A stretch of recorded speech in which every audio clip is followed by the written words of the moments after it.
नमस्कार दोस्तों, good evening. Crescent education classes में आप सभी का स्वागत है। दोस्तों, हमारे द्वारा उत्तराखंड जीके की विशेष सीरीज चलाई गई है जिसमें हम आपको रोज शाम को क्विज करवाते हैं, उत्तराखंड के बेहतरीन एमसीक्यू प्रोवाइड करवाते हैं। रोज हम आपको दोस्तों 20 एमसीक्यू प्रोवाइड करवाते हैं।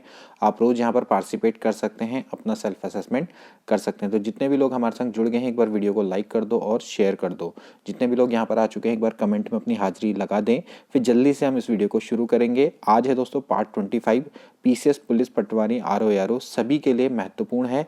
जल्द ही पीसीएस और आरओ का एग्जाम हो जाएगा, तो इसके लिए कोई भी ढिलाई ना बरतें, अपनी तैयारी को जल्दी दोस्तों शुरू कर दें। हमारे संग यहाँ पर आपको सिर्फ 10 से 15 मिनट देने हैं और आपकी तैयारी बहुत यहाँ पर अच्छी हो जाएगी, इस बात की मैं गारंटी देता हूँ। लेकिन आपको रोज हमारे साथ जुड़ना होगा, रोज हमारे संग पार्टिसिपेट इस वीडियो में करना होगा। तो रोज शाम को जुड़ जाइए और 20 एमसीक्यू में अपना लक आजमाइए। दिन में पढ़ाई करिए और शाम को हमारे संग जुड़ जाइए। तो चलिए, काफ़ी लोग हमारे संग धीरे धीरे करके जुड़ रहे हैं। जब तक जितने भी लोग जुड़ेंगे, धीरे धीरे करके हम अब आगे वीडियो को बढ़ाना शुरू करते हैं। तो पहला क्वेश्चन देखिए, आज का आपको दिख रहा होगा आपके स्क्रीन पर, दारमा व व्यास घाटियों को जोड़ने वाला दर्रा कौन सा है। आज की वीडियो दोस्तों जल्दी से खत्म करेंगे, 10 से 15 मिनट की करनी है। कल दोस्तों हमने वीडियो थोड़ा लंबी खींची थी, हालांकि काफ़ी आपका अच्छा रिस्पॉन्स रहा था, लेकिन आज दोस्तों थोड़ा जल्दी जल्दी को इसको निपटाएंगे, ठीक है। तो दारमा और व्यास घाटियों को जोड़ने वाला दर्रा कौन सा है? लिपुलेख है, लास्पा है, थागला है या फिर सिनला दर्रा है? तो जल्दी से इसका राइट आंसर देंगे। दारमा व व्यास घाटियों को जोड़ने वाला दर्रा कौन सा है? तो इसका राइट आंसर है सिनला, ठीक है। सिल्ला जो दर्रा है दोस्तों, ये दारमा और व्यास घाटियों को जोड़ने वाला दर्रा है। कहाँ पर अवस्थित है दोस्तों? ये पिथौरागढ़ में अवस्थित है, ठीक है। लिपुलेख दर्रा कहाँ पर है दोस्तों? पिथौरागढ़ तिब्बत में ये अवस्थित है, ठीक है। लास्पा की बात करेंगे तो ये कहाँ पर है दोस्तों? ये पिथौरागढ़ और चंपावत, पिथौरागढ़ चंपावत में अवस्थित है, ठीक है। थागला की बात करेंगे तो उत्तरकाशी और तिब्बत को जोड़ने वाला दर्रा है, ठीक। तो ये आप ध्यान रखना, दारमा और व्यास घाटी को जोड़ने वाला दर्रा कौन सा है? सिनला है, जो कि पिथौरागढ़ में अवस्थित है। चलिए अगला प्रश्न देख लेते हैं। अगला प्रश्न भी सिंपल सा है, खतलिंग हिमनद किसका उद्गम स्थान है? दोस्तों, जो आज का पेपर है वो पूर्व में जो समीक्षा अधिकारी का पेपर हुआ था, सहायक समीक्षा अधिकारी, वहां से दोस्तों आज हमने प्रश्न उठाए हैं। तो सभी के सभी इंपॉर्टेंट है, पूर्व परीक्षा में आ चुके हैं, इनसे रिलेटेड प्रश्न आने की संभावना रहेगी। खतलिंग हिमनद किसका उद्गम स्थल है? भाई, खतलिंग ग्लेशियर से कौन सी नदी निकलती है? भिलंगना, अलकनंदा, नंदाकिनी या फिर सरस्वती? जल्दी से इसका आंसर देंगे। जितने भी लोग हैं हमारे संग जल्दी से जुड़ जाइए और इसका आंसर देंगे एक एक करके, ठीक है। आज अब आपके पास 3 सेकंड का समय रहेगा, जितने भी लोग हैं जल्दी से इसका आंसर दें। तो क्या इसका राइट आंसर है दोस्तों? जो खतलिंग हिमनद है वो कहाँ, उससे किसका उद्गम होता है दोस्तों? उससे होता है भिलंगना का उद्गम, ठीक है। जो खतलिंग ग्लेशियर है ये कहाँ पर अवस्थित है दोस्तों? ये टिहरी में अवस्थित है और यहाँ से किसका उद्गम होता है? खतलिंग ग्लेशियर से भिलंगना का उद्गम होता है, ठीक है। अलकनंदा की बात करेंगे दोस्तों तो ये संतोपत ग्लेशियर से निकलती है, जबकि नंदाकिनी, नंदा घुंघटी, ठीक है, नंदा घुंघटी त्रिशूल पर्वत के नीचे पर्वत है, नंदा घुंघटी पर्वत, तो उससे निकलती है। सरस्वती की बात करें तो दोस्तों ये भी उत्तराखंड में ही रूपण नामक पर्वत से या ग्लेशियर से ये निकलती है, ठीक है। तो ये चीज ध्यान रखना, भिलंगना, अलकनंदा, नंदाकिनी, सरस्वती। और भिलंगना का उद्गम कहाँ से होता है? खतलिंग ग्लेशियर से होता है, ठीक है। अगला देखो, सुप्रसिद्ध कैलाश मानसरोवर यात्रा गुजरती है। कैलाश मानसरोवर की यात्रा होगी, आपको पता होगा, सुप्रसिद्ध यात्रा है, हर साल होती है ये, ठीक है। तो ये कहाँ से गुजरती है? सागचोकला से, नीति से, लिपुलेख से या फिर श्रृंगकंठ से? जल्दी से इसका आंसर देंगे, 3 सेकंड का वक्त रहेगा, ज़्यादा समय नहीं है। तो इसका राइट आंसर है दोस्तों लिपुलेख, ठीक है। लिपुलेख दर्रे से दोस्तों ये कैलाश मानसरोवर यात्रा गुजरती है, ठीक है। लिपुलेख कहाँ पर है? पिथौरागढ़ से, ठीक है। तो पिथौरागढ़ से होते हुए कहाँ की ओर को जाती है? तिब्बत की ओर को जाती है, ठीक है। तो ये कैलाश मानसरोवर यात्रा लिपुलेख से होते हुए गुजरती है, ठीक है। अगला प्रश्न देखो, नंधौर किस जनपद में अवस्थित है? नंधौर, ठीक है। दून जैसे देहरादून है, ठीक है, द्वार, कोट द्वार है, ठीक है। तो ऐसे ही दून है, सबसे बड़ा तो दून कौन सा है? देहरादून है। तो ऐसी जो नंदौर दून है वो कहाँ पर अवस्थित है ये आपको बताना है, ठीक है। तो उत्तरकाशी, देहरादून, टिहरी या फिर नैनीताल? तो इसका राइट आंसर क्या है दोस्तों? इसका राइट आंसर है नैनीताल में। जो नंदौर दून है वो दोस्तों ये नैनीताल में अवस्थित है ना। और इसके अलावा नंदौर के बारे में आपने पढ़ा होगा कि नंदौर अभ्यारण्य भी है, ठीक है, नंदौर अभ्यारण्य। तो उसकी स्थापना कब हुई थी? 2012 में हुई थी, ठीक है। तो कभी कभी पूछा जाता है कि भाई जो नंदौर अभ्यारण्य है उसकी स्थापना कब हुई थी? तो नंदौर वन्य जीव विहार दोस्तों कहाँ पर अवस्थित है? ये नैनीताल में अवस्थित है, ठीक है। 2012 में इसका गठन किया गया था, ठीक। सबसे नया वन्य जीव विहार भी यही है, ठीक। तो कभी कभार ये आपसे प्रश्न पूछा जा सकता है। ठीक है, चलिए आगे प्रश्न देखते हैं।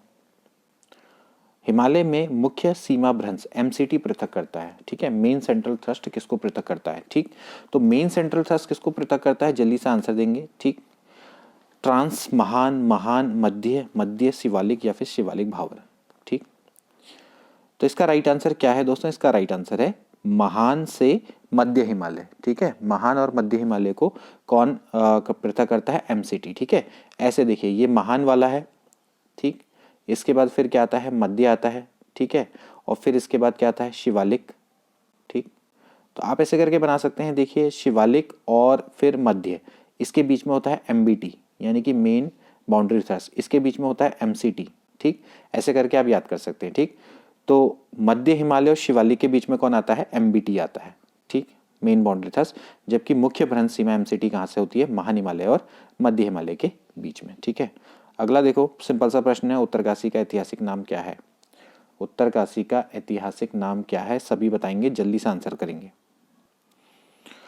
अभी परसों भी मैंने एक पेपर करवाया था APS का, उसमें भी प्रश्न आया था उत्तरकाशी का ऐतिहासिक नाम क्या है। तो क्या है दोस्तों इसका उत्तरकाशी का ऐतिहासिक नाम? बाड़ाहाट। ठीक है, बाड़ाहाट इसका ऐतिहासिक नाम है। इसके अलावा इसका और क्या क्या नाम है? उत्तर का काशी, देखो उत्तर का काशी, ये भी इसका नाम है।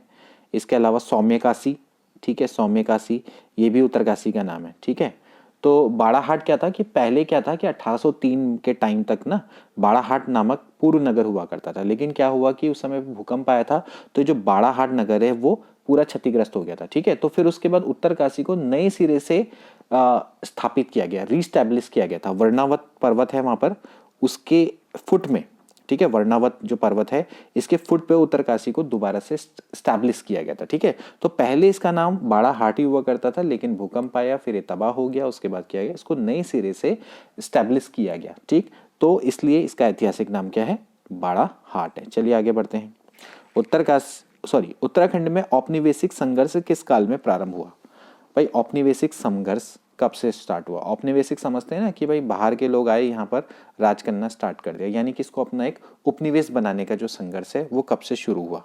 ठीक, पवार काल, चंद्रकाल, गोरखा काल, कत्यूरी काल। बहुत इजीली बता सकते हैं अगर आपको उपनिवेश का मतलब पता होता होगा तो गोरखा काल। ठीक है भाई, पहले तो क्या थे? पवार काल, चंद्रकाल, जो कत्यूरी काल थे वो तो यहीं के राजा थे। ठीक है, अब उपनिवेश का मतलब क्या है कि आप कहीं और से बिलोंग करते हैं लेकिन आप दूसरी जगह पर अपना एक उपनिवेश बनाना चाहते हो। जैसे अंग्रेज आए थे तो उन्होंने क्या किया? भारत को अपना एक उपनिवेश बनाया। ठीक है, उपनिवेश का मतलब है कि अपने डोमेन का हिस्सा, वो एक्चुअली यहाँ के नहीं है लेकिन वो वहां पर राज करते हैं, यानी कि अपने प्रतिनिधि भेजते हैं जो कि उनके बदले वहां पर राज करेंगे या शासन करेंगे। ठीक है, तो ऐसे ही जो गोरखा है दोस्तों, ये तो क्या है, गोरखा यहाँ से तो बिलोंग करते नहीं थे, तो उन्होंने क्या किया? उत्तराखंड में अपना औपनिवेश बनाने की कोशिश करी। तो यहाँ से औपनिवेशिक संघर्ष शुरू हुआ था, जब गोरखाओं ने सबसे पहले कहां पर किया? कुमाऊं में आक्रमण किया, फिर उसके बाद गढ़वाल में भी आक्रमण इन्होंने किया था। ठीक है, चलिए, पांडुकेश्वर ताम्रपत्र किस भाषा में लिखे गए हैं? पांडुकेश्वर ताम्रपत्र किस भाषा में लिखे गए हैं? पाली में, प्राकृत में, संस्कृत भाषा में या फिर हिंदी भाषा में? जल्दी बताएंगे इसका राइट आंसर। पांडुकेश्वर बहुत इंपॉर्टेंट ताम्रपत्र है दोस्तों। ये किस भाषा में लिखे गए हैं? ये किस भाषा में लिखे गए हैं दोस्तों? संस्कृत भाषा में लिखे गए हैं। ठीक है, पांडुकेश्वर ताम्रपत्र से किसके बारे में जानकारी मिलती है? कार्तिकेयपुर राजाओं के बारे में। ठीक है, यानी कि कत्यूरी राजाओं के बारे में।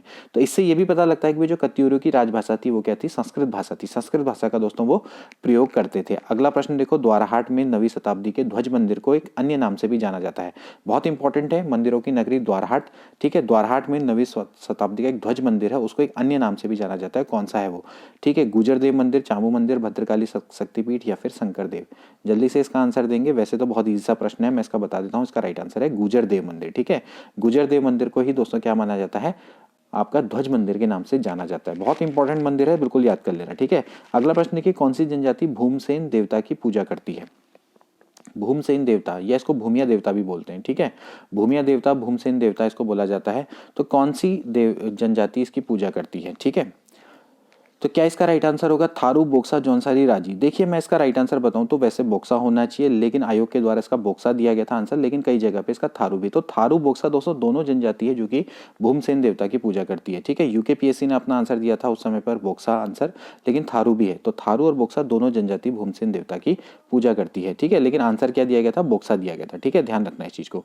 अगला देखिए, उत्तराखंड में पीतल नगरी की स्थापना की जा रही है। पीतल नगरी दोस्तों कौन सी है? आप सभी लोग जानते हैं। पीतल नगरी दोस्तों आपको पता है कि जो पीतल से रिलेटेड जो भी महत्वपूर्ण जो वस्तु हैं, जो इम्पोर्टेंट जितने भी आपके बर्तन हैं या रिलेटेड कोई भी सामग्री है दोस्तों, उसके लिए कौन प्रसिद्ध है? वो अल्मोड़ा है। ठीक है, तो उत्तराखंड में जो पीतल नगरी है दोस्तों वो कौन सी है? अल्मोड़ा है। ठीक है, अगला देखिए, उत्तराखंड में राष्ट्रपति शासन कब लागू हुआ था? 25 मार्च 2015, 27 मार्च 2016, 27 अप्रैल 2016 या फिर 25 अप्रैल 2015। ये प्रश्न पहले भी आ चुका है और बार बार ये रिपीट होता जाता है। ठीक है, तो कब हुआ था दोस्तों? ये हुआ था 27 मार्च 2016 से। ठीक है, 27 मार्च 2016 से उत्तराखंड में राष्ट्रपति शासन लागू हुआ था और ये 46 दिन तक चला था। ठीक है, जो कि देश में सबसे कम दिन का राष्ट्रपति शासन है। 356 अनुच्छेद के तहत पे उस समय पर राष्ट्रपति शासन लागू किया गया था। उस समय पर जो राष्ट्रपति थे वो कौन थे? प्रणब मुखर्जी थे। ठीक है, याद रखना। और इस समय पर मुख्यमंत्री कौन थे? हरीश रावत थे। ठीक है, तो हरीश रावत के टाइम पर ही दोस्तों उत्तराखंड में राष्ट्रपति शासन लागू हुआ था। उस समय पर जो राष्ट्रपति थे वो थे प्रणब मुखर्जी। उन्होंने 356, आप जानते हैं ना, अनुच्छेद 356 होता है, उसके तहत ही राष्ट्रपति शासन लगाया जाता है। ठीक है, तो 27 मार्च से लेकर 12 मई 2016 तक का ये राष्ट्रपति शासन रहा था और सबसे कम दिन का 46 दिन का राष्ट्रपति शासन रहा था। ठीक है, चलिए आगे बढ़ते हैं। ब्रिटिश कुमाऊं गढ़वाल प्रसिद्ध पुस्तक के लेखक कौन हैं? ब्रिटिश कुमाऊं गढ़वाल एक बहुत बेहतरीन बुक है जो कि 1996 में आई थी। और इसके प्रसिद्ध लेखक कौन हैं? भक्त दर्शन, बैरिस्टर मुकुंदलाल, डॉक्टर आर.एस. टोलिया या फिर भजन सिंह।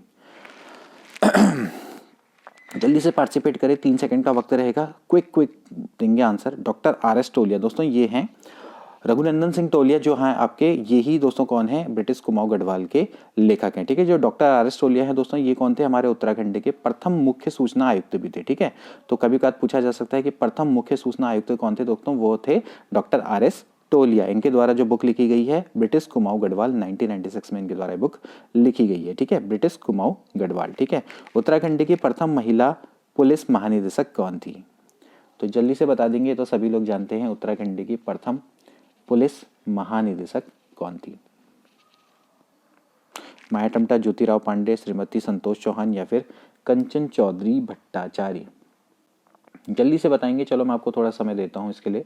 वैसे तो सभी लोग इसके आंसर जानते होंगे, लेकिन चलो जिनको नहीं भी आता वो भी इसका आंसर देंगे। तो उत्तराखंड के प्रथम महिला पुलिस महानिदेशक, तो भैया इसका राइट आंसर है कंचन चौधरी भट्टाचार्य। ठीक है, उत्तराखंड के प्रथम पुलिस महानिदेशक, ठीक है, वो कौन थी दोस्तों? कंचन चौधरी भट्टाचार्य थी। ठीक है, अगला प्रश्न देखिए, हरिद्वार का प्राचीन नाम क्या है? हरिद्वार का प्राचीन नाम ब्रह्मपुर, भृंगतुंग, मायापुरी या फिर अलकापुरी? ठीक, जल्दी बताएंगे इसका राइट आंसर। हरिद्वार का प्राचीन नाम क्या है? तो हरिद्वार का दोस्तों प्राचीन नाम क्या है? मायापुरी। ठीक है, हरिद्वार का प्राचीन नाम क्या है? मायापुरी है। ठीक है, बहुत सारे इसके अन्य नाम है, वो भी आप याद करेंगे। ठीक है, तो हरिद्वार का प्राचीन नाम क्या है? मायापुरी। कमलेश्वर मंदिर कहाँ पर स्थित है? कमलेश्वर मंदिर बहुत जबरदस्त ये मंदिर है, टिहरी, पौड़ी, चमोली या फिर रुद्रप्रयाग। तो कमलेश्वर मंदिर, बैकुंठ चतुर्दशी का मेला इसी मंदिर में लगता है। ठीक है, तो क्या इसका राइट आंसर होगा दोस्तों? ये है पौड़ी में। ठीक है, पौड़ी में कहाँ पर? श्रीनगर में। पौड़ी श्रीनगर में दोस्तों कौन अवस्थित है? कमलेश्वर मंदिर अवस्थित है। यहाँ पर बैकुंठ चतुर्दशी का मेला लगता है। चलिए अगला प्रश्न देखिए, बड़ा अच्छा प्रश्न है। प्रसिद्ध महाकवि कालिदास की रचना मेघदूत का गढ़वाली भाषा में किसने अनुवाद किया? कालिदास की रचना है मेघदूत, उसका गढ़वाली भाषा में अनुवाद करने वाला कौन था? आचार्य धर्मानंद जमलोकी, श्री विशुद्धानंद, जोसुधीन जोशी या फिर सोमवारी महाराज? बहुत अच्छा प्रश्न है, जल्दी से इसका आंसर देंगे, ज़्यादा आपको समय नहीं मिलेगा इस क्वेश्चन का जवाब देने के लिए। 3 सेकंड का वक्त है, इनफ है। ठीक, ये क्विक क्विज टाइप का समझ लीजिए। ए वाला राइट है। ठीक है, आचार्य धर्मानंद जमलोकी इसका राइट आंसर है। इन्होंने ही कवि कालिदास की रचना मेघदूत का गढ़वाली भाषा में अनुवाद किया था। ठीक है, ध्यान रखना है ये आरओ का पेपर हम सॉल्व करवा रहे हैं, उसमें उत्तराखंड के जितने प्रश्न आए हैं उनको बता रहे हैं। ठीक है, भुवनेश्वर महिला आश्रम कहाँ स्थित है? भुवनेश्वर महिला आश्रम, ये मैं पहले भी बता चुका हूँ आपको, टिहरी, गढ़वाल, रुद्रप्रयाग, अल्मोड़ा या फिर बागेश्वर। भुवनेश्वर महिला आश्रम कहाँ पर है दोस्तों? ये है टिहरी गढ़वाल में। ठीक है, टिहरी गढ़वाल में अंजनी सैण, अंजनी सैण में दोस्तों कौन है? भुवनेश्वर महिला आश्रम है, टिहरी गढ़वाल में ये अवस्थित है। ठीक है, अगला देखो, उत्तराखंड के प्रथम मुख्य सचिव कौन थे? एक सिंपल सा प्रश्न, जल्दी से जवाब देंगे। उत्तराखंड के प्रथम मुख्य सचिव कौन थे? अशोकान शरण, एनपी नवानी, अजय विक्रम सिंह, आर.एस. टोलिया? जल्दी से आंसर देंगे। क्या इसका राइट आंसर है दोस्तों? इसका राइट आंसर क्या है? अजय विक्रम सिंह। ठीक है, जो अजय विक्रम सिंह से वही दोस्तों क्या थे? उत्तराखंड के प्रथम मुख्य सचिव थे। ठीक है, तो उत्तराखंड के प्रथम मुख्य सचिव दोस्तों कौन हो गए? अजय विक्रम सिंह। ठीक है, अशोकान सरण कौन है? अशोकान सरण कौन थे? उत्तराखंड के प्रथम पुलिस महानिदेशक। ठीक है, उत्तराखंड के प्रथम पुलिस महानिदेशक। अभी की बात करें तो देखिए, जैसे अजय विक्रम सिंह है, प्रथम मुख्य सचिव है, तो अभी कौन है? एस एस संधू है। ठीक है, एस एस संधू। ठीक है, थोड़ा सा ध्यान रखना, अभी के कौन है? S S Sandhu. ठीक है, आर एस टोलिया के बारे में मैंने आपको बताया था। आर एस टोलिया कौन है दोस्तों? प्रथम मुख्य सूचना आयुक्त है। ठीक है, और इसके अलावा आप ये बताएंगे कि एनपी नवानी कौन है दोस्तों? एनपी नवानी कौन है दोस्तों? हमारे एनपी नवानी कौन है, ये आप दोस्तों बताएंगे। ठीक है, वैसे कौन थे दोस्तों? ये राज्य लोक सेवा आयोग के अध्यक्ष। ठीक है, मतलब कि यूकेपीएससी के प्रथम अध्यक्ष। तो ये सभी प्रश्न आपको आने चाहिए। अगला प्रश्न देख लेते हैं, लास्ट प्रश्न है, हिंदुस्तान मशीन टूल्स कारखाना कहाँ पर स्थित है? ठीक है, एचएमटी का कारखाना कहाँ पर अवस्थित है? देहरादून, उधम सिंह नगर, पौड़ी, नैनीताल। सभी लोग जानते होंगे एचएमटी का फेमस कारखाना है, ये कहाँ पर अवस्थित है दोस्तों? ये कहाँ पर अवस्थित है? नैनीताल में। नैनीताल में कहाँ पर? रानीबाग में। ठीक है, रानीबाग, काठगोदाम, हल्द्वानी। ठीक है, तो रानी बाग, नैनीताल जिला, काठगोदाम, हल्द्वानी में दोस्तों ये अवस्थित है। तो दोस्तों ये थे 20 महत्वपूर्ण क्वेश्चन। आई होप ये प्रश्न आपको अच्छे लगे होंगे और आपको इसके एक्स्ट्रा फैक्ट्स भी अच्छे से समझ में आ गए होंगे। मिलते हैं अगली वीडियो में। Till then take care and good bye.